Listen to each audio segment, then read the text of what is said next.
How to enjoy Star Wars Rogue One more. Star Wars Rogue One is a special kind of film.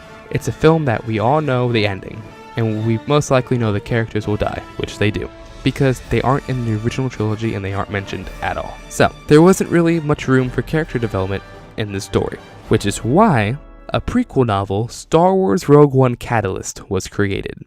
Rogue One Catalyst gives you all the character development that is not in this story. It takes place during the Clone Wars and switches to, I believe, a year after the Empire's creation, and then a couple years after the Empire's creation. The main characters in the novel are director Orson Krennic, Galen Erso, and Lyra Erso.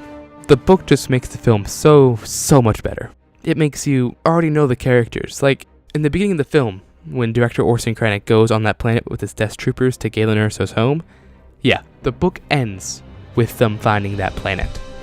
The book ends with Saul Guerrero, actually, taking Jyn, Lyra, and Galen Erso to that planet to hide out. It just makes the film so much better. Lyra is a main character, and for those who don't know, Lyra was Jyn Erso's mom. It makes Lyra a main character of the novel, a character that's in the film for probably not even 2 minutes. When she died, I actually felt kind of sad because I read an entire book of her. There's some chapters that just focus on Lyra. Some don't know this, but Lyra was actually force sensitive. She wasn't enough force sensitive that she could use it, but she could feel it around her. It goes great in depth on the creation of the Death Star as well, and how it was built over Geonosis during the Clone Wars, its slave labor, all this stuff. There's cameos of Poggle the Leaser from the Clone Wars, Tarkin as well, and it goes into detail about Tarkin and director Krennic's relationship.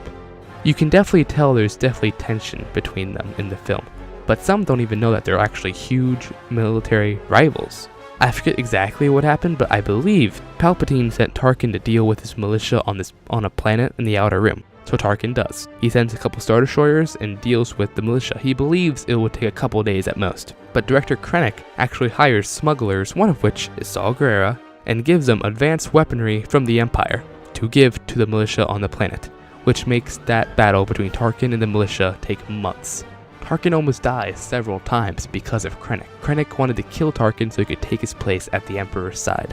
I actually did a video on this, in a Star Wars lore video on this. That will be annotated in the outro if you want to see that, or link in bio. But yeah, Rogue One Catalyst gives a huge in-depth in the Star Wars universe, and it's my favorite novel in the Star Wars canon. You all should definitely read it if you're one of those people who say, Rogue One wasn't good because it didn't have character development. Yeah, we all know that because there's no room for that because it was a 2-hour movie on all new characters. They made a prequel novel for a reason. Hope you all enjoyed this video. If you did, drop a like, blast a like, all that good stuff. And if you're new, subscribe for daily Star Wars content. Why don't you click one of my videos in my outro for more Star Wars videos for me? And yeah, subscribe and all that good stuff. Thank you. The First Order, signing off. What will you become?